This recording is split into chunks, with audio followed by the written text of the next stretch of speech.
Infrastructure Committee of Tuesday the 13th of May. Can I remind everyone present that the meeting will be recorded and that the recording will be subsequently be available for public listening. If we can turn to item number 1, do I have any apologies? Thank you, Chairman. Yes, pleased to confirm we have 2 apologies from Councillor Jim McClung and Councillor James Dempster. 17 members present, Chairman. Thanks very much, Derek. Item number 2, any declarations of interest? Brian? Thanks, Chair. Declaration of interest regarding item 14, the CRP consideration. Having already determined this as a member of the West Strands Board, I will remove myself from the chamber for that one. And insofar as agenda item 11, item 3.7, reference bus services, again in West Strands, but I see no reason to remove myself from the chamber on that occasion. Thanks, Brian. Dennis? Ditto, yeah. Who we got that? Okay. Finlay and then Alistair. Thanks, Chair. Can't see the item number. It's the item on Destination Dumfries and Galloway. I'm a director of a company that carries out some work for Destination Dumfries and Galloway, but it's not of sufficient interest that I need to remove myself from the discussion. Okay, thanks very much. And Alistair? Thanks, Chair. In relation to items 14 and 11, I'm a substitute member of West Strands, but I do not deem it necessary in the circumstances to leave the meeting for either of these. Okay, thanks very much. Okay, anybody else? No? Okay, folks, can we move on to item number 3, which is the minute of the Economy, Environment and Infrastructure Committee meeting of the 11th of March. Are members happy it's a true record, sorry? Chair, just a small point on page 3. I would appreciate it if officers would get my name correct. It's not Colin Peacock, it's Craig.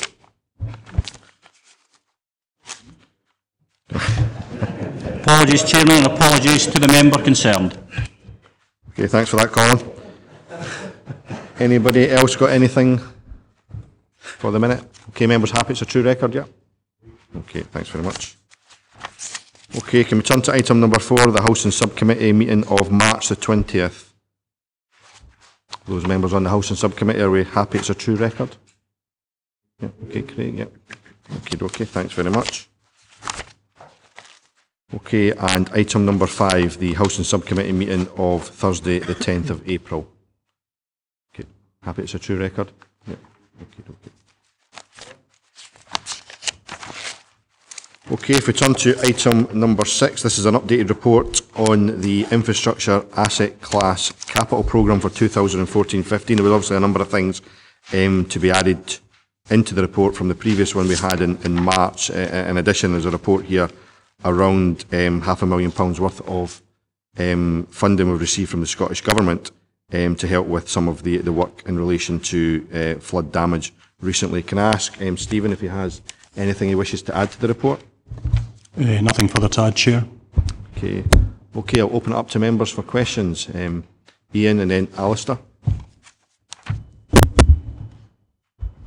Thanks, Chair. Just could I ask on item 2.7 with reference to the provision of footway on the 77 at Portpatrick, depending on the decision of this committee, and I understand there's a health and safety analysis within the body of this report, but depending on that decision, should it go back to the Wigton Area Committee for a decision, could I ask that, again, if it's accepted for approval, given there are ring-fenced monies there, that the design and development work assistance could be given in that event?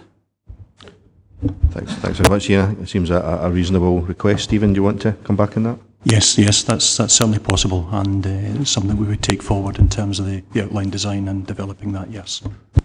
Okay, thanks very much. Alistair and then Patsy. Thanks very much indeed, Chair. In relation to the last item, of course, there might be further discussion at the Wigton Area Committee as to what the term ring-fenced means, but that's for the Area Committee on another day. See, my colleague here knows exactly what I mean by that.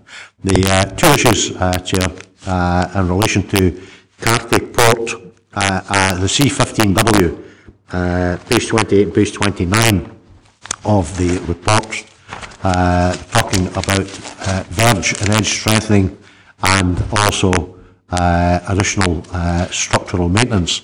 Can I ask Mr Herrick, through you, sir, is this in relation to the proposed timber extraction from which will use that particular route? And if so, Chair, what sort of timescale are we talking about? And the other one, with your leave, Chair, is a question for Mr Howell. It's in relation to paragraph 3.24. First bullet point, Windsor Road Drive, Newton Stewart, proposed cycleway. Presumably, Chair, all being well, this proposal will get the green light today, and my question would be, where are we placed or how are we placed in negotiations with the landowners, etc., with a view to translating that into what would be a much valued and much appreciated facility for people living in that part of Newton Stewart. Thanks, sir. Okay, thanks, Alistair. Stephen? The C15W Moss of Cree, I understand that's not necessarily related to the timber extraction regime there, which I understand is it has been agreed as a kind of low-level timber extraction regime just to cope with the condition of the road at that location. It probably routine works are works that would be programmed anyway in terms of the condition of the road, and it's for this financial year. I don't have any more detail on the exact time scale, but that's something if it would be useful, we could get to you through DG first. John? Good morning. As indicated in the report, this scheme was developed to a certain extent in previous years, and that included discussions with landowners by engineering design. Now that we have the funding available for this, we need to progress that, and a meeting with one of the landowners has been arranged. I think it's fair to say that at the moment they're not in agreement with the proposals, but we need to understand what their concerns are and take the scheme forward. Okay, Alistair, do you want to come back in? Yeah, yes, indeed, sir, and very much in the back of that, because that was what I suspected, Chair, and I must admit that's extremely disappointing that this might founder on the basis of getting lack of proper agreements. What sort of timescale do we have in relation to concluding these negotiations, Chair? John? Well, the funding available is for works for this year. The initial discussions were obviously of a preliminary nature, and at a point when funding hadn't been identified. So the discussions at that time by engineering design only got to a certain stage. I've been briefed to a certain extent on what some of the issues and difficulties are, but I'll actually be attending the meeting personally with the landowner to fully understand what their concerns are and to try and ensure that we take this scheme forward. Okay, Alistair? Grateful, sir. Would it be possible, Chair, to perhaps have progress reports on this submitted to the Wigton Area Committee?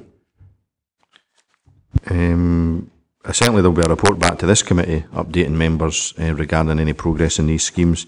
Are you looking for a separate report to Wigton Area Committee, or because obviously for one item it seems quite... The one thing I would not want to do, sir, is to endeavour to sort of try to use up, the function and the role of this committee. But I think it would be helpful, as it were, to get a report, a report or reports at appropriate times, to the local area committee. Bearing in mind it's a particularly local project. I appreciate that this committee has a wider strategic interest in it, but as I say, I think from a Wigton Area Committee perspective, it would be very much a local project, Chair. Maybe a suggestion, which has just come to mind just now, Chair. It may very well be a very short report if the negotiations aren't successful, but I'm sure that we can find one mechanism reporting back to members in the area. Yeah, I'm sure there'll be a performance report coming up in due course. But I think it is important, obviously, with all the schemes, that we get regular reports on these, which I think happens. Okay, Patsy and then Graham. Thank you. It's to do with the core paths, and I welcome the funding that we've got from the Scottish Government in the shape of 500,000, but I'm a little bit concerned that we're only going to spend 75,000 on the core paths, because I noticed particularly if you turn to page 39 that this is for the high risk ones, but I notice in Auchencairn, for example, they have lost their core path completely. It's all been eroded by adverse weather, and all we're proposing here is to do 2 sections of boardwalk, which actually won't open the co-path because there's more to it than that. And I just wonder if it's the same with quite a lot of these core paths, that we're just doing a bit of sticking plaster and not actually getting into the problem that has happened with the result of this weather. And I just wonder if we are actually spending enough money or have prioritised these. And I'd just be interested in what officers have got to say, because Auchencairn are very concerned that they haven't got a path anymore. Stephen, do you want to respond to that? If we could just answer the point on the value that we've apportioned, or suggesting to members that we apportion. We had bid to Scottish Government on the back of the coastal damage for £1 million, or just over £1 million in total, and effectively we got about half of that. So what we did was we halved the figures. So the 425 was kind of half of the coastal infrastructure damage that was estimated at the time, and we'd estimated about £150,000 worth of damage apportioned to the core path network due to the damage and the storms. So we looked, as a starting point, we looked at halving those figures. So it doesn't address all of the kind of immediate damage on the core path network, as it doesn't on the coastal infrastructure damage, but we did get additional funding through Policy and Resources Committee to try and offset that for some of the damage that we experienced. In terms of the core paths itself, the report does set out, and then the officer leading on that has set out in the report that he would hope to take forward a review of some of the more problematic coastal paths in the coming year and come back to this committee with a recommendation that some of the core paths on the coastline we actually have to move, or we should move the core path locations to avoid this situation where we have a kind of heavy maintenance burden. So it might be that some elements of the core path we would want to change over time, I would imagine. In terms of elements that of works carried out, we can certainly take that back. In terms of the planning, I know the high priority works total about 150,000. And that we would be targeting about half of that. So we will make sure that those that targeted do actually give us some opening up of sections of the core path network, and that we don't just repair elements that there may be in isolation. Come back in, Patsy. I know I'm talking particularly about Auchencairn here because I was in the village the other night at Community Council, and I know they are quite keen to do a bit of work for themselves. I mean, they're quite proactive with quite a lot of things there. I just wonder, are you in communication, or do you just go in and do what you do and leave it? Because actually, if you work together with the community, I think you'd probably find that we will get more done in a situation like that, and probably with some of the others as well. No, happy to take that on board. We do work closely with a lot of the communities in volunteering projects, for example, and quite a successful range of projects across the region. So I'll check with the team whether they're engaged at that level or not, and if not, we can certainly get engaged and see how we can work together. Okay, that's helpful, thanks very much. Okay, Graham and then Finlay. Thank you, Chair. It relates to 312 and 313. I'm disappointed to see that another £800,000 is required to be spent on the quay wall in Stranraer. That's over and above what we've agreed already. Initially 30 metres were of a deficit nature, and now we've found another 60. As a result of this, two simple questions and one comment. We're delaying work at Kilstay and putting money to rectify the additional 60 metres, is my understanding. Will we get to Kilstay next year and get it finished? And if one was being practical and bearing in mind only an idiot builds a lean-to onto a shed that's falling down, the quay wall is integral to the whole of Stranraer Marina. Why are we spending £800,000 on a slipway, £100,000 on a boat yard, plus other costs, when we could take that money for the slipway? There's a perfectly good one at Wigby at present, and let's rectify Stranraer quay wall, because the marina's fixed onto it, everything's integral to it. If the quay wall falls down, you can kiss the marina goodbye and all the other stuff that's related with it. Surely, prudence, common sense, we delay the slipway, or better still, forget about it, and let's sort Stranraer quay wall once and for all. It's a nice try, Graham. I mean, I think the reality is what we have to do is fix the quay wall at Stranraer. I think that's the bottom line, which is why I think this £800,000 investment is important. Stephen, do you want to say anything on Kilstay Bay? Yeah, I mean, the plan there would really be very much have a closer look at Kilstay Bay, go in this year and do effectively the works that are urgent.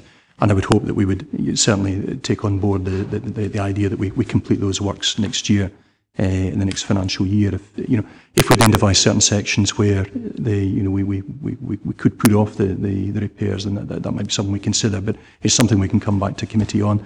I think the reverse of that coin might be that as we do the monitoring reports and we come back in September with the monitoring in this programme, if we've looked at Kilstay Bay and we say that there's actually more than we've allocated in this report is required for urgent works this year, I would come back to this committee with the suggestion that we would accelerate spend on that element of the capital programme, or balance it within the overall £12 million, £12.3 million within the infrastructure programme. So basically a scope to bring forward next year's funding to complete that if required. Anything you want to come back on, Graham? Well, I don't know how you do a survey, because one never knows what the good Lord's going to send us. We could have the exact same again this winter, and if we don't sort it right the first time, we're in a bigger mess. My comments regarding the slipways still remain, but I notice nobody particularly picked it up or wanted to discuss it. Okay, Finlay. I'm struggling to get my head around this. I'm not very good at maths, but I just wonder whether I'm misunderstanding here. We've got on 3.7 that there's 1 million or over £1 million worth of repairs to do, and then underneath that there's an option for coastal infrastructure programme of 425, and then if we look at page 39, there's another £356,000 worth of repairs in various places, which include coastal damage, but altogether, what are we looking at in core paths and coastal defence? Because they seem to be sort of mixed up. One specific question was there's 55,000 to be of a cost applied to Dalry to New Galloway and repairing flood bank. I presume that the core path must run along the top of these flood banks. Is that correct? But I suppose the main question is there's various figures here and there. How much are we actually going to be spending on repairing core paths, including the coastal core paths? The text of the report, the text of the report probably deals with it in two chunks. It deals with the kind of coastal infrastructure, and it deals with the core paths, and that's in part because it's dealt with between two services in effect, with the Economic Development Service leading on the core paths and my own service leading on the kind of coastal infrastructure. But both sit within the infrastructure asset clause for reporting to this committee. So the text of the report will deal with them separately. If you turn to the appendices, Appendix 3 of the report on page 37 attempts to set out all the kind of figures that are taking place with respect to the coastal infrastructure. So we have the original budget of 172, the additional funding bid that we got through Policy and Resources of 1.05 million that you allocated in March's committee, and we've got the Scottish Government payment of 425, giving us about 1.647 in the budget if members accept that's the way they want to progress. And then the scheme cost coming to just over 2.1 million in terms of everything that needs to be done on the coastal infrastructure, not including the core paths. And then the kind of difference that we're suggesting we manage within the Kilstay Bay works of over the 700,000 if we reduce those works and manage. An alternative, as I've said, we could come back in September and talk about acceleration if that's necessary. The next appendix, so those figures don't deal with the core path damage at all. So the next appendix, Appendix 4, gives a total damage, high and low priority together, of about 356,000. Out of that 356,000, we're looking at applying 75,000 of the £500,000 that we've got from Scottish Government. So the report probably deals with them at this point in kind of isolation or separation to try and explain the figures to be applied. Okay, did you follow that, Finlay? Yeah. Yeah. I've got that quote though. I'm not very good at maths. I'll use that sometime in the future. Got a note of that. Chair. Sorry, Stephen. There was a second question I didn't answer. Yeah. So the Dalry to New Galloway scheme, the core path, you'd asked the question, Councillor. A number of the core paths, I'm not sure the exact detail for this one, but I know that a number of the core paths have actually been put on flood agricultural bunds or landscaping bunds that are also used in some respect to deal with flood protection. Some of those, are landowner responsibility, but there is an agreement of the core path there. And some of them are probably elements that might have been purchased or brought in or within council title. The detail of that one I'm not sure on, but that's certainly something that we could get clarity on from Simon Fieldhouse for you if that's what you would require. Yeah. Okay, Brian. Okay, Ian. Thanks, Chairman. I think it's a good report, actually. I like it. Just as one bit which stood out to me, it comes in at a local level, members for Arndale East and Eskdale, and members for Arndale South. Hargrove project's going on, it's A75, it's a trunk road project, it's funded by Scottish Government. Part of the impact from that is that the Type 1 material, sub-based material, has been hauled from a quarry over in the east of the region. And as the wagons come through, this is no detriment to them at all. It's been really good to the local economy. But when you look at in page 27, the top of the appendix, some of the improvements works in Arndale and Eskdale, you'll see Waterbeck, Eaglesfield and Rykert in particular. They're there because of the impact that the haulage of materials, the hauling of materials from that quarry through the detriment it's had on those roads. It's really severe, to say the least. So I'm wondering, we wouldn't be spending anything like the amount of money if it wasn't for that project going on in the first place. It's a really good project. It's very beneficial to the area, but it's part of the impact. It's a bit like the adverse weather we had, and we've achieved money for Scottish Government in the past. I wonder if we should be writing to Scottish Government just to ask them for future projects. If there's a big project like that coming to Dumfries and Galloway, that it should be looking at when there's a real adverse impact to the local roads and networks, that they should be building that into some of the contract value. Chairman, it really has been a detriment to the local area. It's a good point. I don't know if you want to respond to that, Stephen. Is there a process by which to do that at the moment? Yes. In terms of the trunk roads, and it's an issue. It's not dissimilar to the issue that we have with respect to the lengths of the trunk road, our currently trunk road that will be detrunked and handed back to the council. And there's certainly, I know there's quite detailed discussions going on for both the Dunraggett scheme and the Hardgrove scheme, looking at those lengths of road that come back into our responsibility for maintenance and management. And there's always a bit of a struggle there and a bit of a battle to make sure that we get something that looks fit for purpose, is fit for purpose. And, you know, it's obviously that doesn't have a lot of defects on it or on the carriageway surface in terms of visual inspections as well. So there is work going on negotiating with Transport Scotland. It tends to happen with most of the schemes that we undertake, that we're left with something to take back on the local road network. Over and above that, there certainly have been discussions. The contract on the supply of material to the Hardgrove scheme, there's been discussions with Transport Scotland in terms of how that's managed. It's written into the contract, we understand, that Transport Scotland have with the contractor that there are particular haul routes from the quarry in question to the Hardgrove scheme, and I think there have been instances where those haul routes haven't been followed well, and that we've had to follow up on that when we've found there's evidence of that.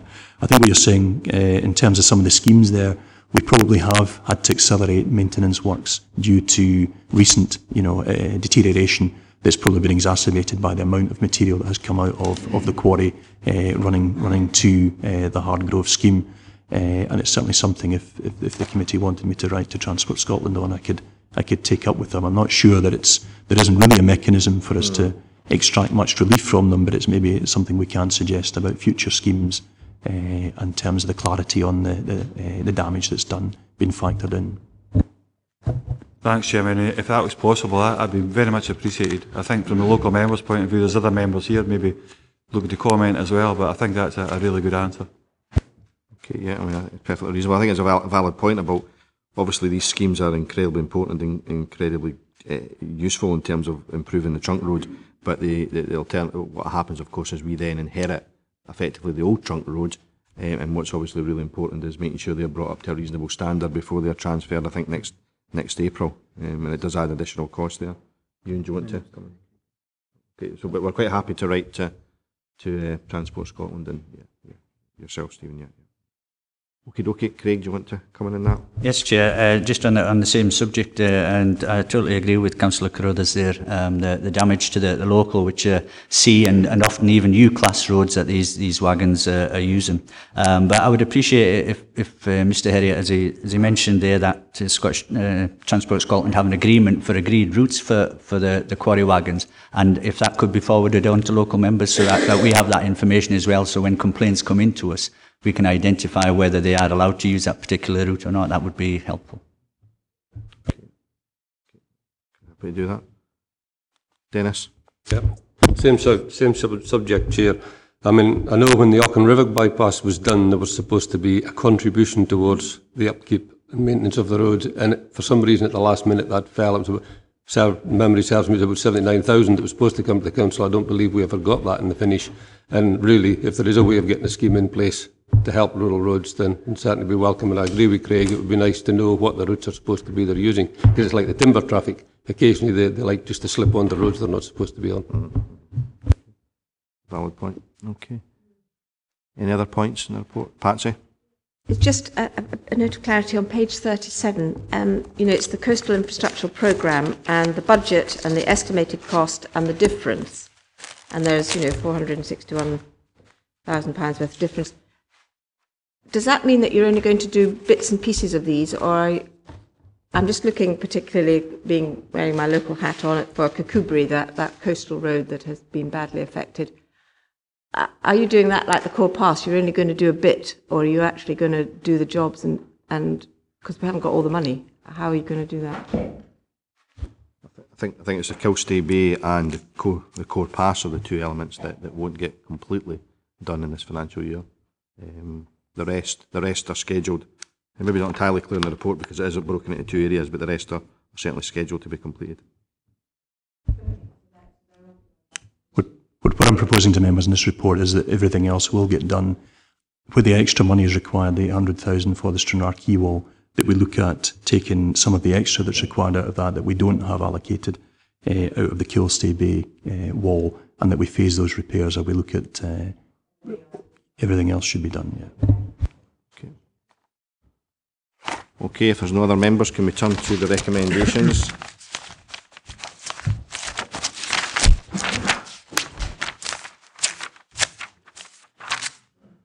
Okay, are members happy to note 2.1? Okay, happy to approve the projects in Appendix 2. Okay, happy to agree 2.3. Okay, note 2.4. Okay, accept the grant from Sustrans in 2.5. Okay, agree 2.6. Okay, agree 2.7 with the addition maybe of the offer to carry out the design and development work for that particular project if that's been taken up by Wigton Area Committee. Okay, happy to do that. 2.8, happy to agree it. 2.9, happy to agree that. Okay, and we've also got a note of the decision to write to Transport Scotland around the issues raised by Ian and others. Okay. Okay, can we move on to item number 7 then? Okay, this is the proposed capital expenditure programme for 2014-17 for economic development projects. I think one of the crucial things here is the recommendation in 2.3. Obviously, we changed the standing orders as a council to ensure that major projects, area committees are consulted on those particular projects. Obviously, there's a clear recommendation there to consult widely on the actual final detail of some of these projects, but the list of projects is contained within the report. Ewan, is there anything you want to add to the report? Nothing to add at this moment, thanks. Okay, can I open it up to members? Jack? Thanks, Colin. Mine goes to the Burn statue, the 271,000. Is this for the crab apple? Is this part of the crab apple trees that are getting put in? Is the money coming out of the 271 for the crab apple trees that's going to be planted there? A heck of a lot of apple trees, if a lot's been spent on that, I have to say, Jack. But no, obviously the project runs over 2 financial years, so that's obviously the amount of spend within this financial year, over and above what's allocated in the previous financial year. But maybe we could sell some of the apples to get that money back. I don't think you have to worry about selling them, Colin. I think the pupils from the schools round will be quite happy to pick them up and do what they like with them. The other one is the statue itself. I know that Historic Scotland have got to give permission for work to be done on it. But I mean, this project's been on the go for how long? 2, 3 years more? The planning? Now that statue is in one dreadful state. I mean, businesses round there are saying that, don't think it's going to be on time to be finished for the 6th of June. Is that the case? I think in terms of the statue, that will have to be cleaned, but it makes sense, obviously, not to clean it until a lot of the work's done, or you'll end up having to clean it twice. But I agree entirely with Jack that obviously that work needs to be done to clean the statue. I know there's discussions ongoing because of some gas mains, etc., that have been found under the statue area that weren't actually in the original plans, if you like. That there's discussions going with the contractors to keep that project on schedule. I'm absolutely clear that project should be finished in June, and that's what the target certainly is. We don't want to disrupt the many events that we're getting taking place, like Good Neighbours, the Queen's Baton, etc. So the vast bulk of the work around the statue area will be done in time. And that's what everybody's working towards. And I think what's encouraging is actually seeing the increased number of people actually working on the site at the moment, and progress is being made. But I'm certainly aware that officers are in regular contact with contractors to make sure that work stays on schedule as far as possible. In these things, you always find additional things once you start digging up. Who would have predicted a 1540 cholera well underneath the statue when it was started to work on there? But I think I'm absolutely clear that work needs to continue and be completed to make sure we don't disrupt Good Neighbours. But Colin, it's just the statue itself. Any time it's been cleaned in the past, in 2006 it was cleaned with acid. 2012 I think it was washed down, but the base has never been touched. Now anybody, if you look at the base in that itself, it's in a dreadful state. I mean, are we actually doing something for Burn Statue, or are we just creating a £1 million bus stop? Given that you voted for that £1 million bus stop, Jack, it's quite interesting you raise it at this point. But I'll ask you to comment on specifics around the statue. Yeah, in terms of the statue, I think the issues that have been raised are very valid. But what we're intent on doing is looking at the statue as a separate project in the future, because any significant works to the statue will be significant and will require to be developed with Historic Scotland. But that's certainly a proposal once the current project is finished, to look at what the future requirements of the actual statue itself are. Just a wee bit, come back a wee again, Colin. Voted for it. Nisdale Area Committee unanimously voted not to have buses there. Well, actually, when it came to the vote, that wasn't the case, but because we accepted the fact that there would initially be buses there, I was certainly a strong advocate of the fact there should be far fewer buses, but certainly there was no vote taken, certainly by this committee that has responsibility to remove all the buses. What the main reason being, of course, is that the traders in and around the Burn Statue area made it absolutely clear, and as I say, I would have liked to have seen buses moved from there, but the traders made it absolutely clear that for the sake of their business, they relied on the footfall of the number of people that come off that area. And I think you're actually quoted in the paper saying that the removal of the buses from Burn Statue at this moment in time has had an adverse impact on the businesses. Now, I don't know if that's the case or not. Therefore, it's a bit strange to then suggest that the buses should all be moved from there completely, having been quoted in the press saying that the temporary movement of the buses away from that area is damaging the businesses. The reason the buses are coming back to that area is in order to support the businesses themselves. But I think that the good thing about the revised plans is that it does provide what will be an attractive place for pedestrians, despite the fact we will obviously have buses in that area. Okay, Finlay, you want to come in? Thanks, I'm glad Jack raised the Burn Statue. Councillor Prentice himself have attended two community councils in Castle Douglas and the Glenkens, who both asked whether the cobblestones that were removed from Burn Statue were available for other community projects. What just happened to them, and would they be available?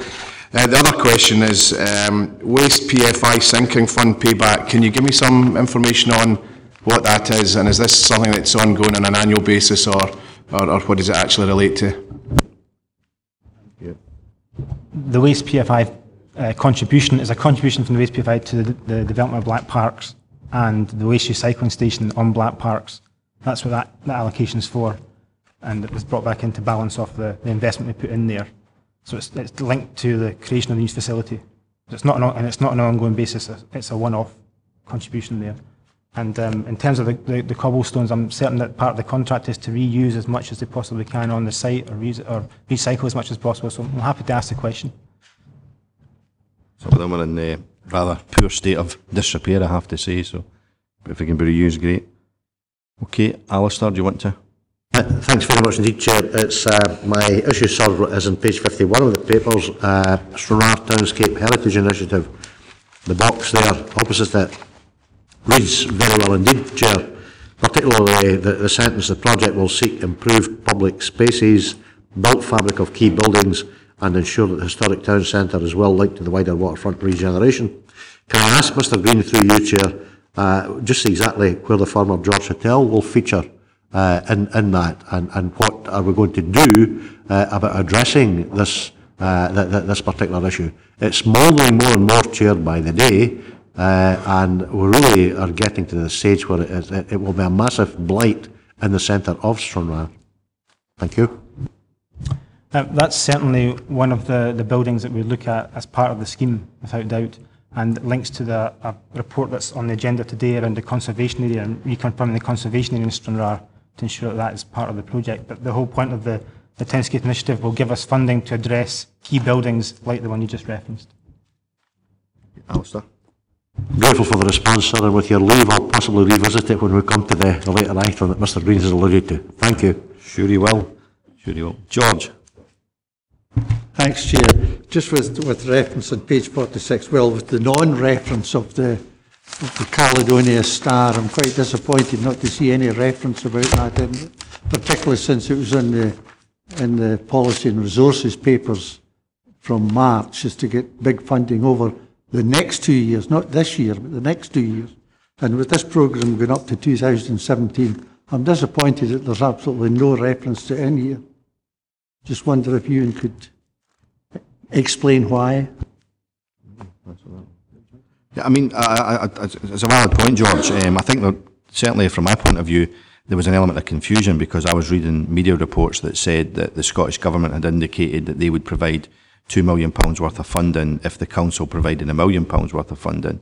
We asked officers to check that just to make sure that that was the case before we obviously committed any money, and it was confirmed by the Scottish Government that while it was on the list of shovel-ready projects, there was no funding currently allocated to those shovel-ready projects. So effectively we could agree £1 million today, but there was no money allocated by the Scottish Government. So effectively we would take £1 million from, or whatever figure members agreed, take £1 million from the capital budget to sit but not actually be spent on anything, because obviously that other funding hasn't been committed by the Scottish Government. If and when the Scottish Government make a commitment to funding, then obviously we'll have to revisit that as a council. But the decision would have been to take £1 million from the capital budget to allocate to a project that didn't actually have funding committed or promised by the Scottish Government at this stage. But certainly if funding becomes available from other sources, then it's certainly an issue that the council should consider revisiting. I agree with you. I think it's a project for the benefit of the whole of D&G, and really quite disappointed that the Scottish Government have taken this view about it.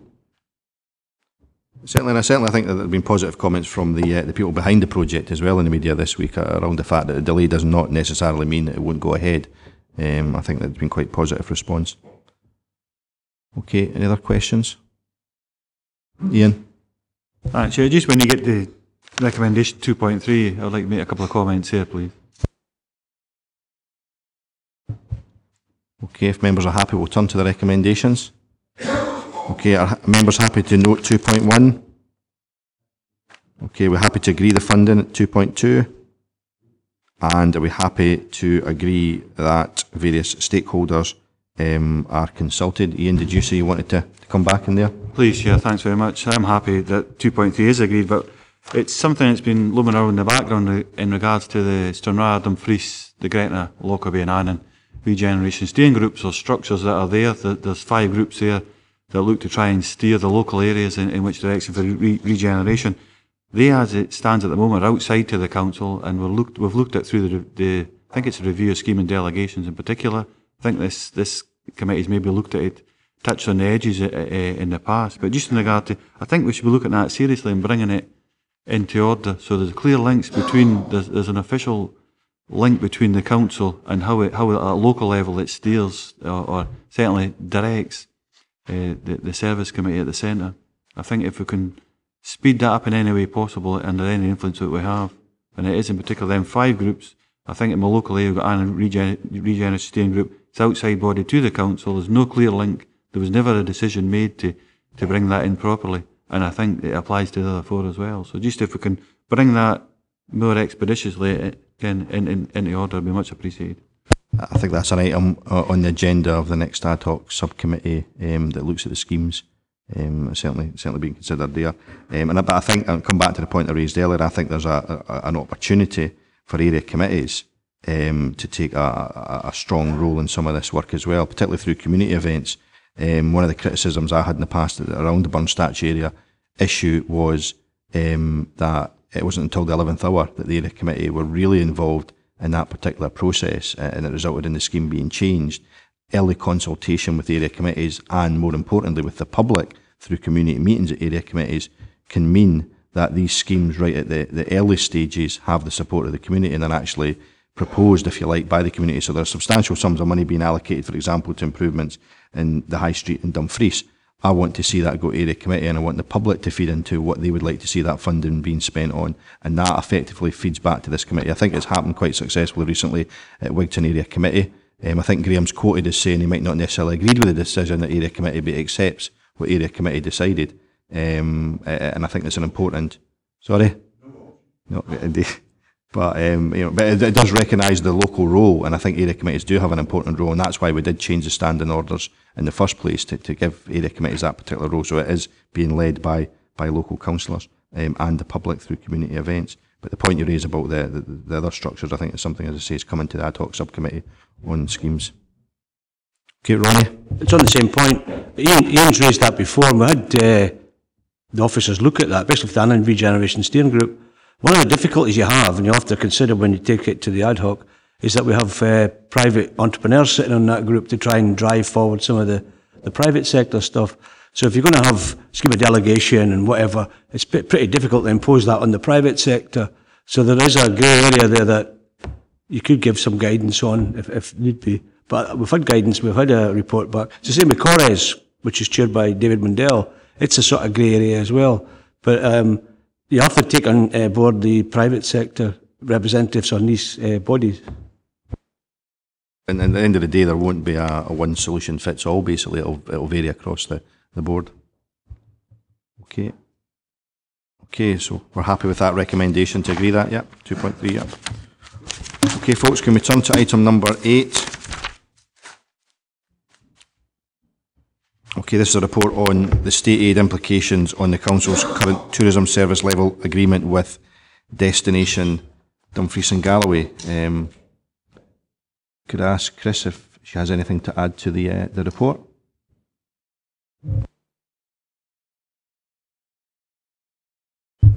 I don't think we have much time to sit down here, but welcome to the meeting. Just ask if you've got anything you want to add to the report, Chris. Nothing further to add, Chair, thank you.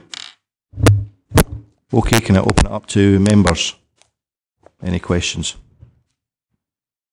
Jack? Just an observation, Colin. We've been talking about Robert Burns. It's interesting to see at the start of the third paragraph, the Bard noticed. So he's obviously been involved with the Destination Dumfries and Galloway as well. We're obviously a very talented group within Destination Dumfries and Galloway. Not at spelling, maybe just at poetry. Finlay? Thanks. Obviously concerned that this has happened, but that's something that's come down from above. What is the Council's long-term plan for tourism in Dumfries and Galloway regards to Visit Scotland and Destination Dumfries and Galloway? There's obviously going to be a tender going out. What basis will the tender? What services are the Council looking for? Whatever organisation bids for the work, what are they going to be doing? Will it still be along the same lines as Destination Dumfries and Galloway is currently operating, or is it a completely different project? Chris? Thanks, Chair. Certain elements of that obviously will be developed when we look at the Commission in line with the Council's priorities and also in terms of tourism for the region. There are certain elements that public organisations such as the Council can't fund as in we cannot fund specific posts, which is part of the current service level agreement with Destination Dumfries and Galloway. We can procure services, but they have to be services that are out with any possible implications for state aid, which is why we've put in the request there that the commission that we develop is developed very closely with the Scottish Government State Aid Unit to ensure that anything that we put within that commission is not putting any potential organisation either A, at a competitive advantage, or B, is not subject to any external organisation having the opportunity to bid for it.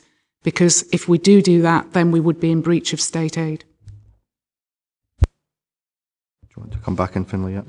So what's your vision for this organisation? Do you see this organisation continuing on the same basis, providing the same services as at the moment, and being an arm's length organisation from the council, or do you see more services being taken in-house and managed by the council? What's your vision? What's the tender process going to result in? Are we looking at another organisation like Destination Dumfries and Galloway, or something completely different? The Commission cannot fund an organisation. The Commission is about requesting organisations to tender for specific services. We would not be in a position to be able to fund an organisation. That's the issue currently at the moment. Then state aid precludes any public agency, and particularly the council, from doing that, because to do that we put them at a competitive advantage against the private sector. So it would be a commission specifically relating to services that the council was asking an organisation to deliver on behalf of the council. It would not be funding an organisation. We wouldn't be in a position to be able to do that because of state aid. Okay, Ian. Thanks, Chair. I mean, I think we're in a position where we have to go forward with this. We have to agree, and we do have to cut the service level breakaway Destination Dumfries and Galloway, certainly as it stands at the moment. The thing that's missing for me here is, do we see the draft commission? Do we see what we're trying to achieve throughout Dumfries and Galloway? Will that come back to the actual committee so we can look over that as a draft and agree that in principle, and then off it goes? Or is that determined by officers and dealt with separately? Just like to have a better understanding of that, because if we've seen the draft commission coming back through some form, a lot of these questions would be answered, even like to that question that Finlay came up with there. It would be clearly answered. We'd know exactly what we're trying to procure, and obviously it's the biggest impact we can have on tourism in Dumfries and Galloway. Thank you, Chair. There are certain things within the procurement process, simply because it is a procurement process, that we wouldn't be able to bring back, because we would then be in a position whereby, ahead of putting it out to procurement, we've actually put it into the public domain, which would mean that we would then not be able to procure it in a confidential manner, which procurement requires us to do. Sorry, that's quite complicated, Councillor Carruthers, but that's the sort of scenario that we find ourselves in. Clearly, what we will be doing is we have base information that we currently know. We have gaps in the provision of service that we're going to be looking at very closely. We will also be doing some consultation with Visit Scotland and with other tourism agencies. In addition to Destination Dumfries and Galloway, there are other tourism organisations. We need to ensure that we're not in any way putting the council in a position where we may again have put out a commission that puts us in danger of being in breach of state aid regulations. Ian, Dick, do you want to come on this point? Yeah, I'm sorry if this sounds a bit silly, but if we can't put something out in the public domain beforehand, how do the councillors know what it is that we want to tender for? I mean, surely we need to know what it is we want organisations to come in and do as regards tourism. I'm sorry if I'm sounding a bit of that's a bit of a silly question, but it seems obvious to me that we need to know what it is we're asking them to do. Thank you. We can put headlines of the sort of services that we're seeking. We couldn't put the detail, because the detail has to go into the Commission, because we're then subject to procurement legal requirements. But certainly the headlines of what we're seeking, we would be in a position to bring back to elected members. We just couldn't bring the full Commission, because then we would be in breach of procurement regulations. Just to say, I think also, Councillor Dick, we would be bringing back that level of detail as part of the business plan refresh to this committee. So it would form part of agreeing the targets for the next business plan. And that would include an outline of what we were seeking to do in terms of commissions for sectoral support.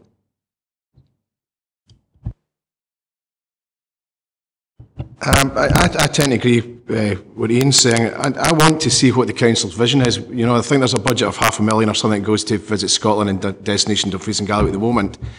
I would like to see what the vision is. I don't want to see the dots and the I's and whatever of any tender document that may go out there. I'd like to see what the officers see, what role Dumfries and Galloway Council plays in developing tourism. You know, I had the same concerns about what's happening with the food and drink support from the council, and Savour the Flavours, for one reason or another, has almost disappeared, and there's a different process of how the council funds and develops the food and drink sector in Dumfries and Galloway that, as a councillor, I played no role in that. I would like to play a role in how we see tourism supported in Dumfries and Galloway, and from what you're saying, we're not going to get that chance. And we're looking at £500,000. We may decide that Visit Scotland are not the vehicle that we want to promote tourism in this area. And that would certainly have been the case a few years ago. And that was one of the reasons Dumfries and Galloway, Destination Dumfries and Galloway came about, because the businesses were not happy with the service they were getting from Visit Scotland. Now that's changed somewhat. And I think Visit Scotland does engage more with regional promotions and whatever. But I would still, as a councillor, like to see the vision that the council has on what role they play in investing that £500,000 in the tourism sector. And ultimately, as a result of this, what will happen to Destination Dumfries and Galloway? A suggestion, we've actually got that seminar on the 11th of June to look at the business plan. I wonder if this is maybe something that we can look at in a bit of detail during that seminar in terms of some of the points that have been raised, because we'll obviously have to refresh the business plan going forward. That business plan will come to this committee, but we get an opportunity in that afternoon seminar on the 11th of June to go into some of this in a bit of detail. That might be a good opportune moment for members to actually maybe cover that, and if we can maybe bear that in mind when we're bringing the business plan forward, would that be helpful? And then we can actually get into it in a bit of detail, look at some of those issues. Yeah, Chair, that would be welcome, but I think we need the opportunity to debate what the proposals are for the future. We're not looking at a 1 year or a 2 year, we're looking at a long-term vision. And I think what's happened here actually has an impact on how we go forward, and that does play part. The business plan does play a role in that, but I would like the opportunity to debate it and look at the options that we have, certainly. I mean, yeah, absolutely, I agree. I mean, obviously, I think the timelines on this is after the summer anyway when this would go out, so I think that the first opportunity in the 11th of June might be a starting point for that. Okay, Ronnie, sorry. Just on the timeline, it does say on 2.3 that you'd have to work with the government's state aid unit we'd have a strategy, and then part of that strategy put out a tender. And I understand that there's confidentialities, which we should all know about. It's the timeline. If the 11th of June is when we have the seminar, would you be in a position to see what steer that the state aid unit would give you? Thank you. I think if, as the Chair mentioned, that we have this as a specific subject in terms of the 11th of June, where we can put together the plan for the vision of tourism across the whole of Dumfries and Galloway, as Councillor Finlay says, Councillor Carson says, then we're happy to do that. In terms of the commission that we then developed, is once we've debated that and members have agreed in terms of what the general plan is for the vision, what we would then do is develop the commission to reflect that vision. What we would then need to ensure is that we sense check it with the state aid department to ensure that we are actually totally compliant from the council perspective in terms of public funding, that there is no potential issues with state aid. So in terms of that timeline, Councillor Ogilvie, I'm comfortable that we would be able to achieve that. Yeah, I mean, I think we have to be careful that we're debating here in the sense that the Visit Scotland contract that we have at the moment did come to this committee and we agreed it, and we review that on an annual basis. So we're not suggesting we're revisiting that. This is a specific fund that we provided at the moment to Destination Dumfries and Galloway. We're effectively being told that we can't do that anymore because we can't fund an organisation directly. So some of those tasks within the rules will go out to a tender. So I think it's careful we don't start debating tearing up agreements the committee's already made. I think there's nothing wrong with having a look at the whole issue of tourism as part of the refresh of the business plan, but I think we have to be careful what we're dealing with here and not something else that's actually been agreed by this committee. Okay, Patsy. It's just to go back to where Destination Dumfries and Galloway are going to find themselves at the termination. Presumably it's terminating this year, this financial year, so they are without funding from us as of now, presumably. And so I just wonder where that leaves them, because it was set up in order to do a job for tourism industry in our area, and I'm just kind of concerned that this might just pull the rug from underneath them, and I think that would be a mistake. So I just wonder where they are. In terms of when the commission is developed, Destination Dumfries and Galloway, along with any other organisation, would have the option to put in a tender for that commission. In terms of where they currently are, they're looking to, as this committee requested them to do, to look at funding from the private sector, and they're currently being quite active in securing funding from the private sector. So I think in terms of an organisation, where they're seeking to go as well is to refresh their own business plan to see where their sources of funding come from in the future. Because it's not just council funding that's subject to state aid, it's all public funding. So they need to be mindful of where they're seeking funding from the general public sector going forward. But as I say, they are looking currently at being quite active in trying to get more funds from the private sector to support them going forward. Patsy, yeah. So if they are unsuccessful in presumably doing a membership drive or something, or whatever you want, they will cease to be. So we won't have. So who will apply for the tender? I mean, have we got lots of tourist people who want to do what we want them to do or not? I just feel that we set up Destination Dumfries and Galloway because we felt the area needed something there that the council could ask them to do and deliver, and that the tourism industries could come to and be promoted by them, really. And I'm concerned that we're going to one of our biggest economic employers and all the rest of it for the area are going to be left high and dry a bit. And I'm really concerned about that, because I don't think we've got a plan B. Well, I know you've got a plan B, but I don't think Destination Dumfries and Galloway have, because I would suspect that perhaps they would have had a membership drive by now and be getting money for that if that was a way forward. And I would wonder if perhaps they're finding it difficult. They are currently undertaking a membership drive, and they're being quite successful in getting private sector funding going forward. In terms of the council funding for Destination Dumfries and Galloway, we are subject to state aid rules, so we're not in a position from a public sector perspective to fund an organisation. It is services that we request through a commission for an external organisation to deliver on behalf of the council. But the state aid rules are very clear of what public agencies can and can't fund. And it is such things such as staff wages, etc., that we can't fund. Can I just ask, is state aid new? State aid has been in place for some considerable time.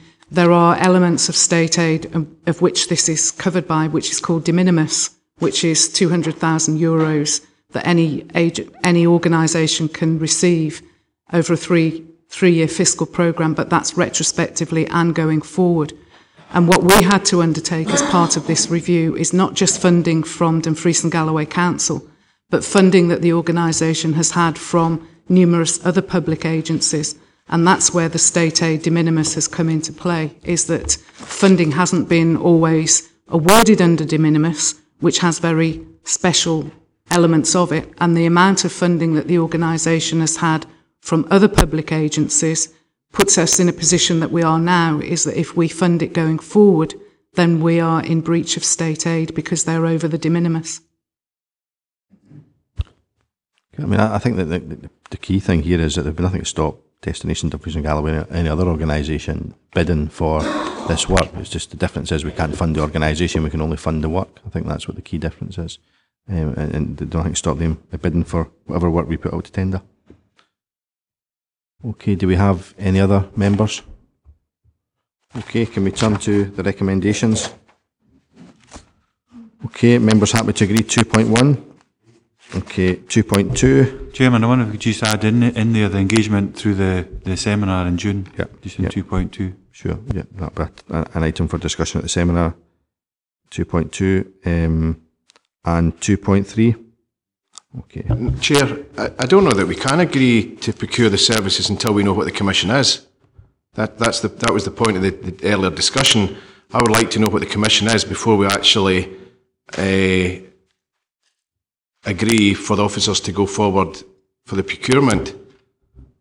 Chairman, that's why I thought 2.2 is relevant to put that engagement with members in there, because then at that point we should have a clear, through a seminar process, we should actually know as members what that commission is, not try to come over. But I think that was my intention was by saying that.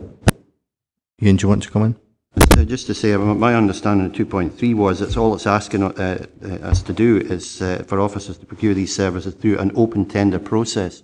We're actually being asked to agree a process rather than the specifics. Yeah, absolutely. Either we're going to tender this or we're not going to tender it. We're effectively cancelling the contract, and are we going to tender additional services is really what we're being asked to agree. Alistair? Thanks, Chair. My point precisely. I think the key word there is process, and that's why I would move, in fact, that we agree this recommendation. Okay. Ronnie? What's coming on the 11th more than what was going to come on the 11th? Because I'm a bit worried that some folk have declared an interest and now they're trying to look at detailed how you tender, and I'm a bit worried about that.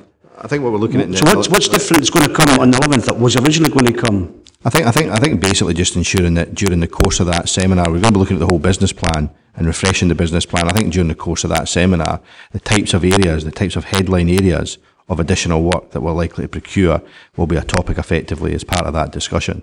So that type of information, the sort of headline information will be available at the seminar for members to discuss and feed into.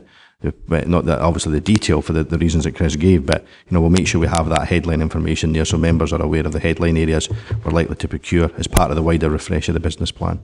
Make sure that's a topic for discussion.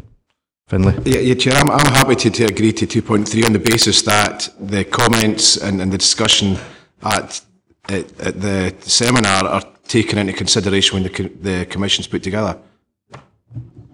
Sure, yeah, absolutely. Yeah, I think that's a valid point. I think that's what we're looking to do. I mean, the whole point is that the discussion in the seminar is to make sure that the business plan that comes back to members is the one that we want to see coming back to members, and any issues we raise should be reflected in that. I think what's important to emphasise this does, that there's a reason why we have this report in front of us, and it's very clear in the issues around state aid. Does not in any way demean the commitment to the tourist industry in this area. £300 million, 6,000 jobs is a significant industry, and what we're looking at here is how do we actually procure services to support tourism in the area as a result of a decision that effectively is out of our hands. Not a cut in the sort of the services here. That's what we're looking at. I think it's important to focus our mind on that. What additional services can we bring in to add value to a sector that's incredibly important to this region?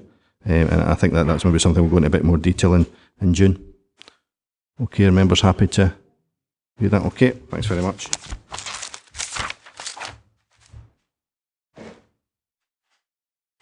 Okay, can we turn to item number 9, please? Strengthening the council's involvement with the renewable sector. I think this was a suggestion raised by, I think, Alistair actually at a meeting or so ago that we should consider having some sort of representation within the Renewable Energy Partnership Group. So the report's in front of us.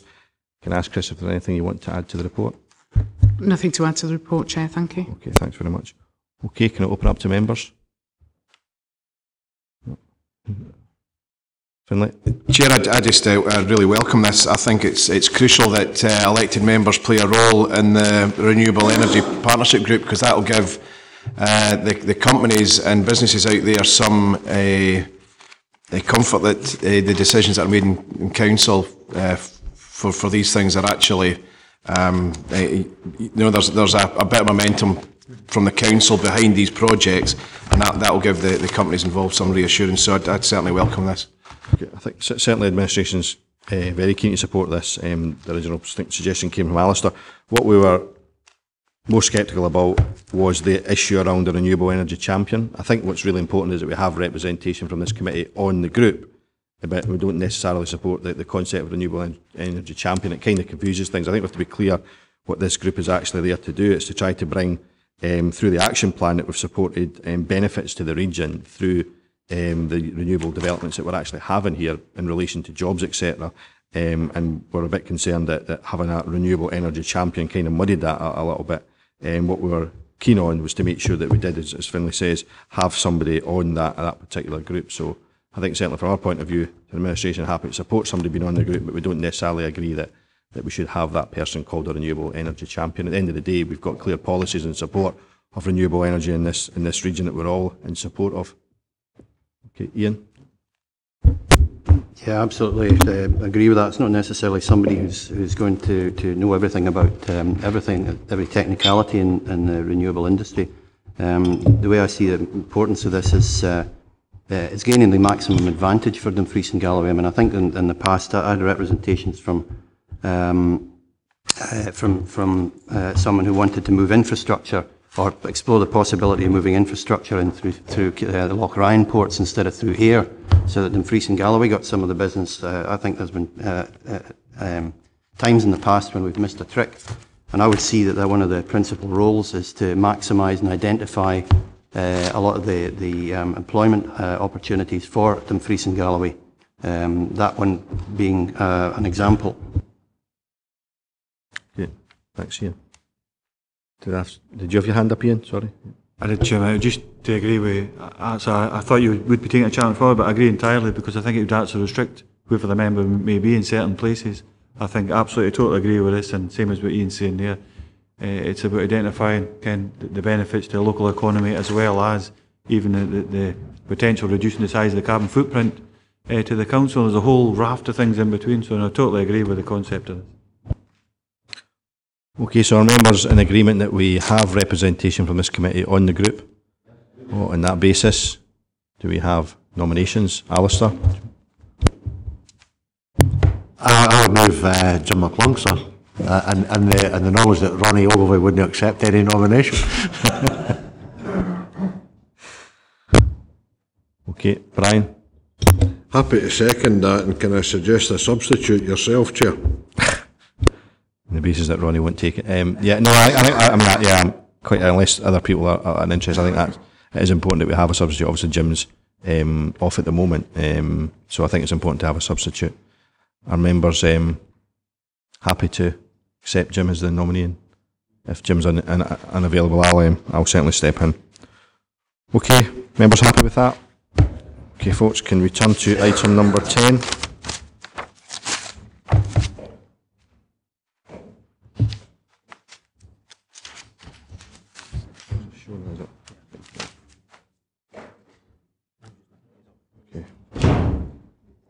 Okay, can I welcome Shona to the meeting? Item number 10 is the Consultative Draft Local Development Plan Supplementary Guidance in relation to Stranraer Conservation Area Character Appraisal. Can I ask Shona if there's anything she wants to add to the report?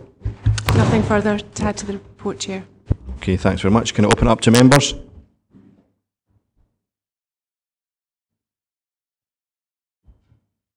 Sorry, Ronnie? Just to say, it's an excellent document. It reminds me of the Annan master plan. And I remember at the time when that was approved by this committee or a subsequent committee, that everybody said, I think Councillor Geddes said, this is the sort of thing that we should all be doing. So Stranraer's now got a similar thing. And it surprised me, because every time I read something in the paper from certain councillors in that area, you think Stranraer was a wreck and it was on its last legs, but clearly not. Thanks for your observation there, Ronnie. The members of Wiggins will be reassured by that.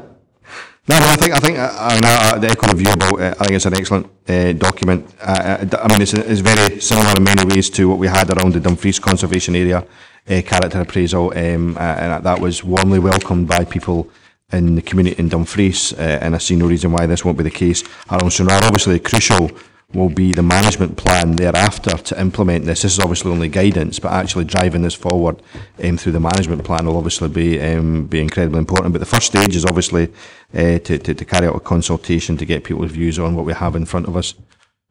Alistair? Thanks, Chair. I certainly agree with your comments about the importance of the management plan and driving it forward, sir. You know, underpinned with clearly defined timescales and performance reporting mechanisms, etc., and monitoring mechanisms. But I'll go back, forgive me, Chair, I'll go back again to page 95 of the document itself, and again to the. I'm not looking for a substitute fixation in relation to the farmer grapes to tell what armchair. I'll assure you of that. But, you know, the scale and architectural importance of buildings increases towards the central section of George Street. That's very true. This is seen in buildings such as the Museum, the George Hotel, and numbers 50, 45 and 30 George Street. The Museum and the George Hotel are particularly dominant from several vantage points. The point I would hammer, sir, is that the George Hotel it's no longer a hotel. It's something akin to a mouldering ruin, and that's why it's absolutely essential and imperative that we deal with this issue in particular. Otherwise, everything that we will do or endeavour to do, and what you've already said, and my common consensus, Chair, is an excellent document, will be of no avail in my view. I couldn't agree with him more. Ian? Just to add my comments, to add to the comments about the quality of the document, I think it's an excellent one. It's almost like an advert for Stranraer. And I would also agree entirely with what Alistair says about the former George Hotel. I think we need to know how this is taken forward. And I don't think we want to be left in a situation where buildings such as that mould at the extent that we have, well, let's just say lumps of concrete falling off them. Thanks very much. Ronnie and then Jeff. Just to contribute seriously this time, we had a similar situation in Annan with Bridge House. For 20 years it was a prominent building as you entered Annan. Went round the houses, everybody, you know, and eventually somebody from the private sector took it on and turned it into an excellent, and it's going to be on the market soon. So I'm just wondering if lessons had been learned. I don't know if it's your department or whoever, but within the council there's a lot of work and support given to get to that position.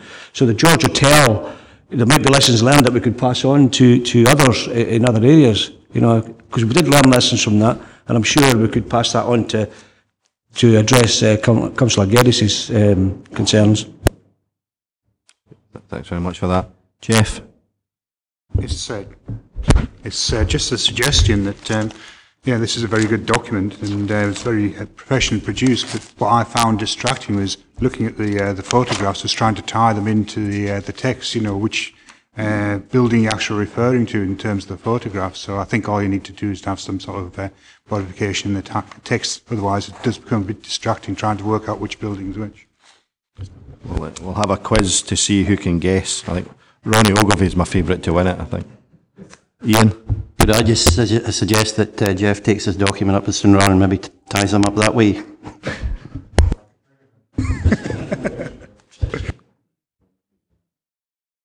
Okay, any other members? No? Okay, thanks very much. Can we turn to the recommendations? Members happy to agree to put the document out to public consultation? Okay, and then obviously to receive a report back on the outcome of that consultation. Okay, thanks very much. Thanks very much. Okay, can we turn to item number 11? Again, in relation to the local development plan, this time Windermere Road in Annan. I'm going to ask the Stranraer councillors to comment on that, seeing as Ronnie was the first to comment on the guidance for Stranraer. Okay, can I ask you again if there's anything to add to the report? Nothing further to add, Chair, thanks. Okay, can I open it up to members now? Ian? Chairman, yep. No, a good piece of work done here by Ron and the team. Shona, sorry, and the team. In regards to, I've not really got any questions because it'll come out through the consultation process. Looking forward to getting involved in that. In regards to supplementary guidance, planning guidance, and the local development plan, I take it this goes through the process, comes back, gets agreed, and this is precedence over. It kind of becomes, and it's solid for us. It doesn't have to go through anything like the same process as a local development plan because it's ongoing. Or does it have to wait until after that's been agreed and it comes into into the Act? How does that work? It would. We can't formally adopt it until after the local development plan's been adopted. But we have been advised by the Department of Planning and Environmental Appeals that we should be receiving the examination report into the local development plan end of May, beginning of June. So we're looking to bring that back to full council early in July before the summer recess. And following adoption of the plan, we will look to then adopt the pieces of supplementary guidance that have been through public consultation. It then means that they then become part of the statutory development plan and they have the same weight as a development plan when determining planning applications. Okay, so this timescale obviously ties in with the timescale we've been given for the development plan to be agreed. Ian, do you want to? I'll just, at the very point I was thinking, does that mean we're in front of ourselves? I thought it was December, January time we were looking at actually having that coming back. Does that mean we're having the LDP coming back August, September time? Is that about 3 months, 4 months early? I think the suggestion was it would come to full council in July. Once we get the report back, it would come to full council in July. Just that's fantastic news, and Chair, if that's the case, it's nearly 6 months early if that's the case. Fantastic news. Okay. Ronnie? Yeah, I think this is welcome to give an overview of that whole area, which is one of the biggest development parts of Annan at the moment, both for residential and for industrial. The only question I would ask is, there's been some delays with the project going ahead, or the Windermere Road part, because of changing planning and being a partnership agreement, you know. This going out of consultation won't exacerbate any sort of planning issues, it's just purely going forward, because it would take that to sort of halt any plans that's in the pipeline. It's almost the contrary. We're hoping that by getting agreement today, it will enable colleagues in development management to progress those two current applications, the one for the Lorburn site and the smaller one that's in for the 9 units on Windermere Road. Because with this sort of having been through committee today, hopefully, it then means that the Section 75 agreement can start being progressed to enable those applications to be determined. Okay. Any other member? Okay, folks, can we turn to the recommendation? Are members happy to agree to put the document out to public consultation? Okay, and to obviously receive a report back on the outcome of that consultation. Okay, thanks very much. Thanks very much.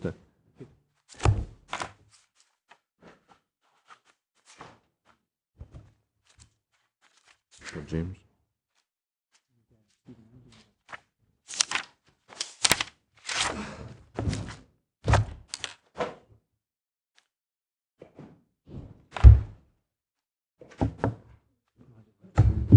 Yeah, do you want to give them a chase along? Yeah.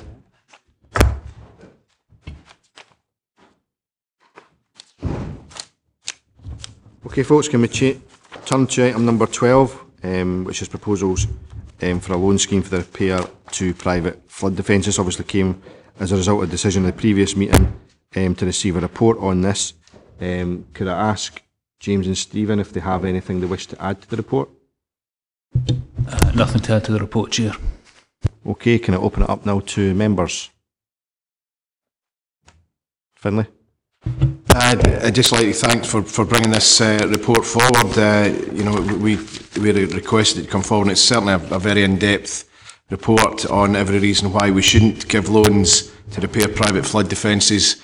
As I say, it's been looked in very great detail, and it would appear that there's not a lot of benefit to either the landlord owners or the council in taking this forward.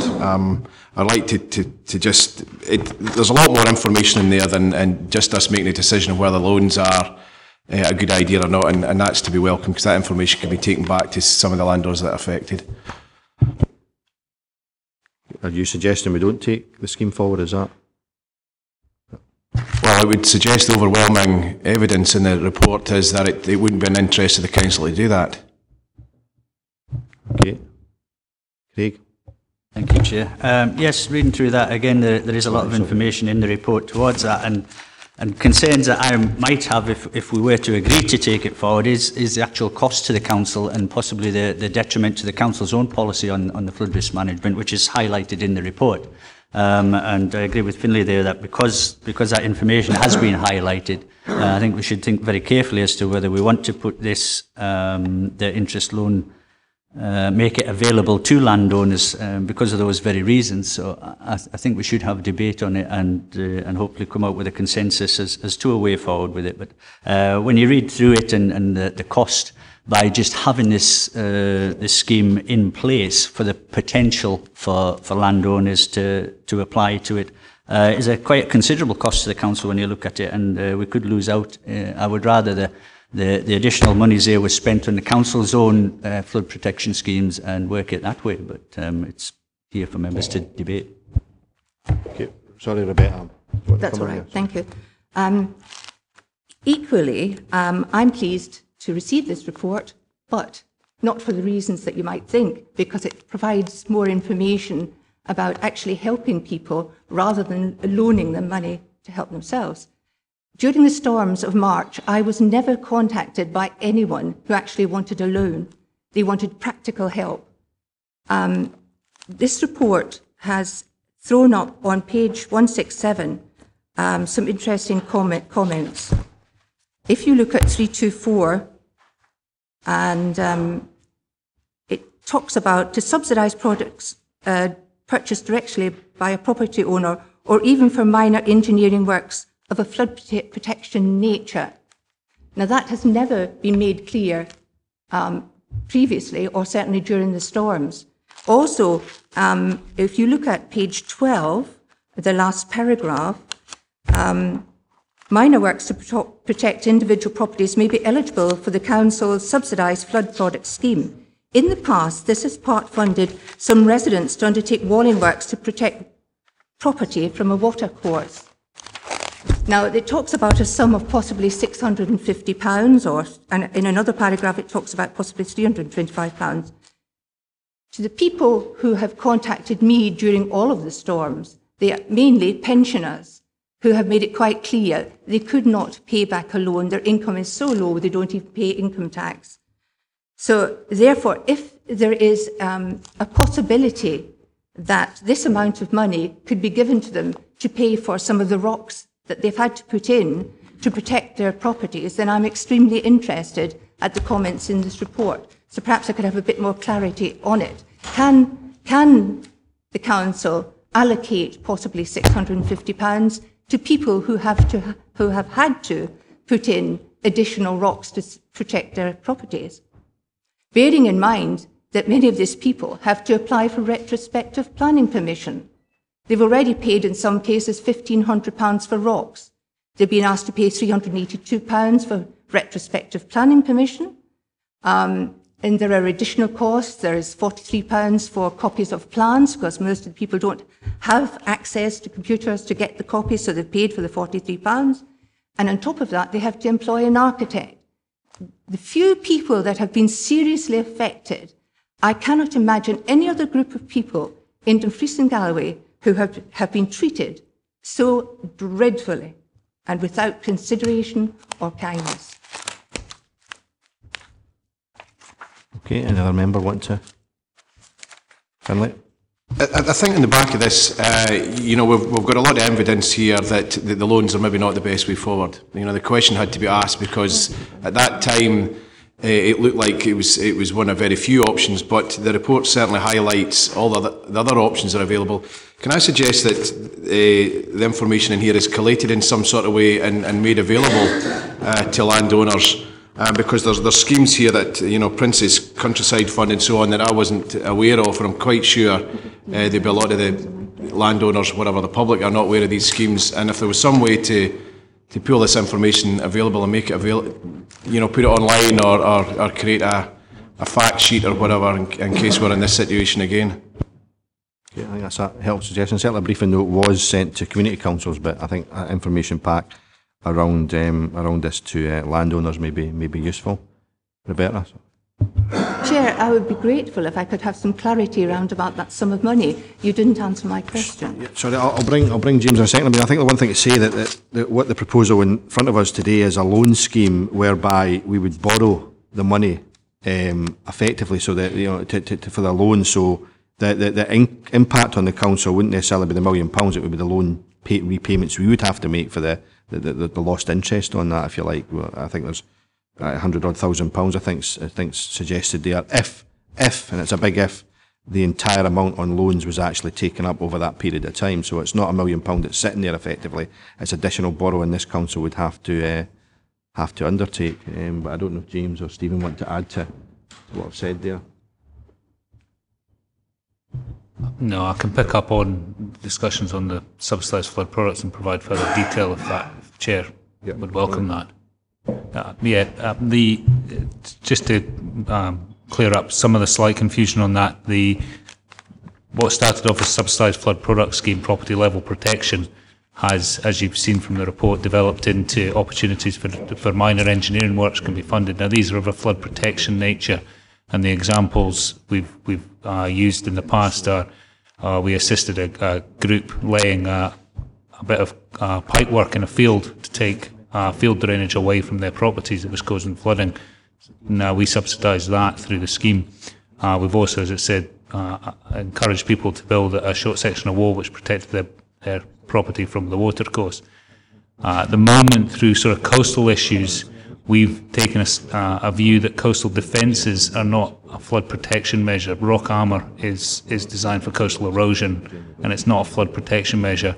We have looked at a situation in Southern S where there's a section of wall that is designed to prevent raised water levels from getting to a property, or two properties in fact, and in that regard we would consider that a flood protection measure. It's just a subtle difference between the two. In terms of the value that's available to the public, if they have a business, we subsidise up to 50%, up to a maximum of £500. So if they want to do £1,000 worth of works, and they can receipt £1,000 worth of works, we will give them £500 towards that. If they do £1,200, they'll only get £500 towards that. With a residential property, it's a maximum of £325 of funding. So if they spend more than £650 on products, they would only get £325.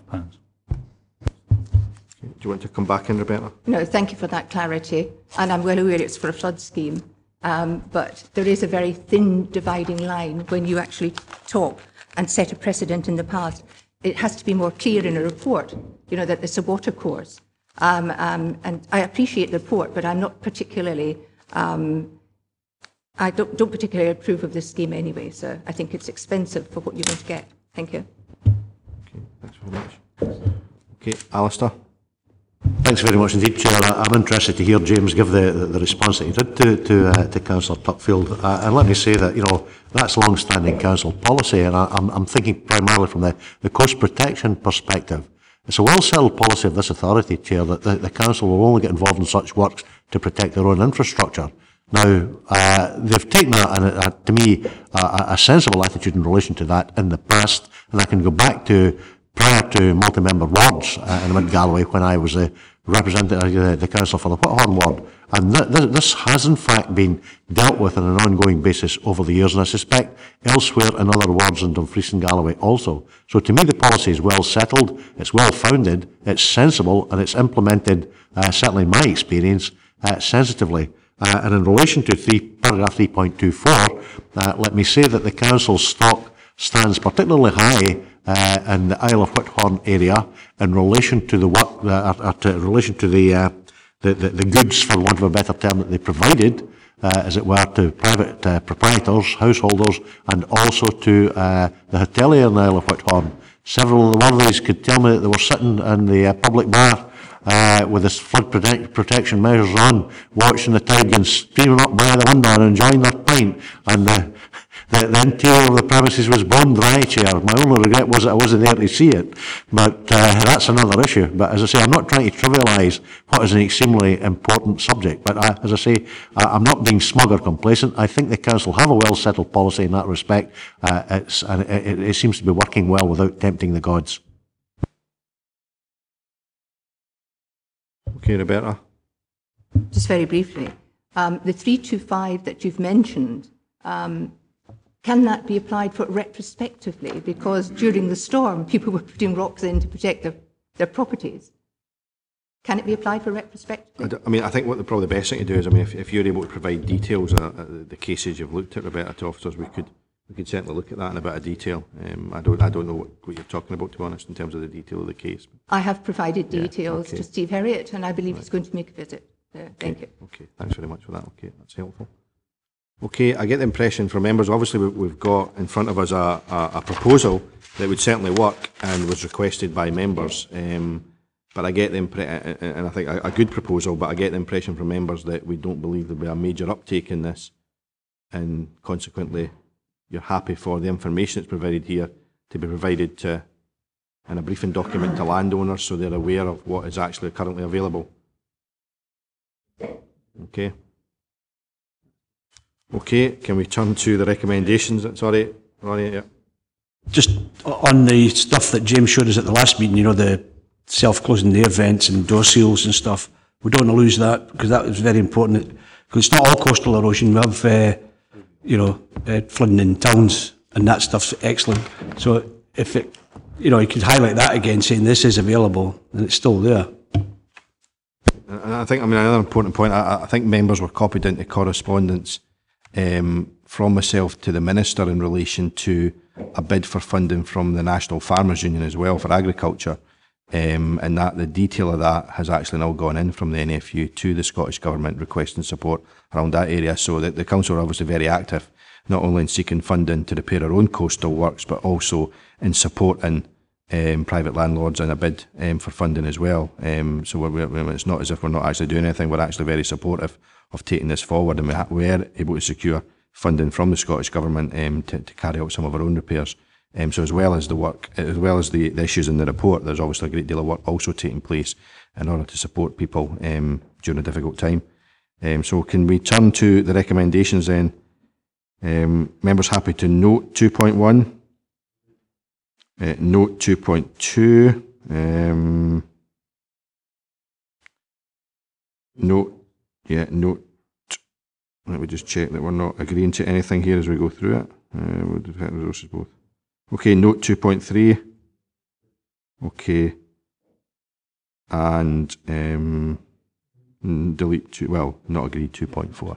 Yeah. Okay. But I think the additional thing is to make the information available within this report, which is very helpful, available to as wide a people as possible. Okay, thanks very much, members. Okay, can we turn to item number 13, the consultation on the Scottish Safety Camera Programme?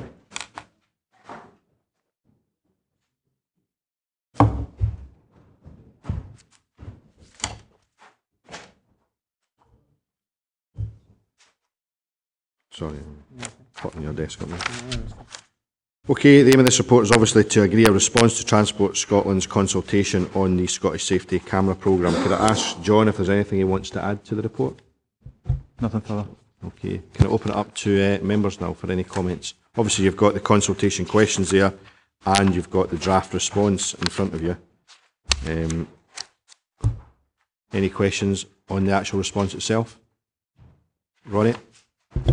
Just to agree, the response fits in with what we are trying to achieve in Dumfries and Galloway and have, you know, fit in the local aspect. So just agree the response. Okay. Everybody agree with that? Okay, that's nice and simple. Thank you very much. I think I entirely agree with what Ronnie's saying. I think there's a strong case for the retention of the safety partnership within Dumfries and Galloway, and I think that welcome the submission that makes that absolutely clear. Sorry, Finlay. Yeah. Can I ask a quick question? It's not actually to do with the response, but John might be able to answer it. We've got the camera vans, and it tells us where the sites are, but actually the camera vans actually sit on 3 other locations far more regularly than the ones located on page 203. So, for example, Trunk Road sites on A75 are Barncross, Crockett Ford and Muscle Banks. I've never seen one sit in Crockett Ford, but there's one at least 2 or 3 times a week on Castle Douglas and Gatetice Bypass, but they're not included in this. Is that, what I'm concerned about is that the stats from those vans actually aren't included, so that the fantastic percentage on improvements are maybe weighed incorrectly, because these vans are actually sitting locations that are not included in the report or are those vans not part of the safety camera scheme? Chair, thanks. I'm advised that the A74 and the A75 are treated on a route basis so that the camera vans can actually sit at any locations along those lengths. And part of the issue with where cameras operate seems to be in terms of the visibility for the oncoming traffic, and they need a certain distance for enforcement activity. But you know, the information that I've included in the report is from the Safety Camera Partnership's website, and you know, that actually didn't come out at all that these roads were treated as routes in addition to having additional sites. So the information I've provided is what was available from the camera partnership itself.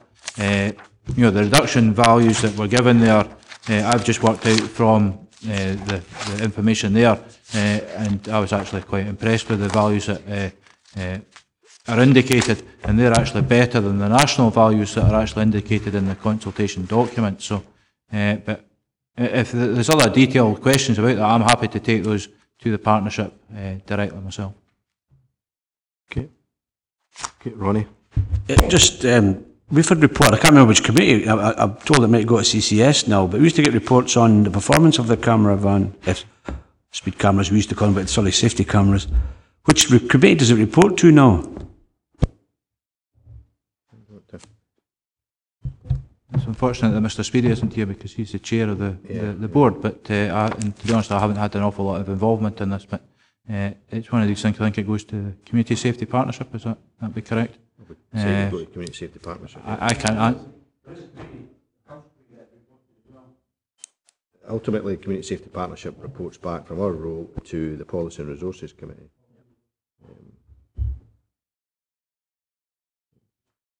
Okay, I think we've agreed the recommendation anyway to support the submission. So anyway, with those additional questions in mind, thank John and Stephen for. Can we turn to item number 14, which is proposal in relation to the Community Rail Partnership, the Stranraer Airline Support Association. Okay, several people declared an interest. Okay, members are being asked to agree whether they wish to subscribe to the Support Association, and if so, to nominate a member to serve on the board of the Community Rail Partnership. Could I ask, it's Harry, I've got Douglas written down here, but it's Harry I see over there. Harry wants to add anything to the report?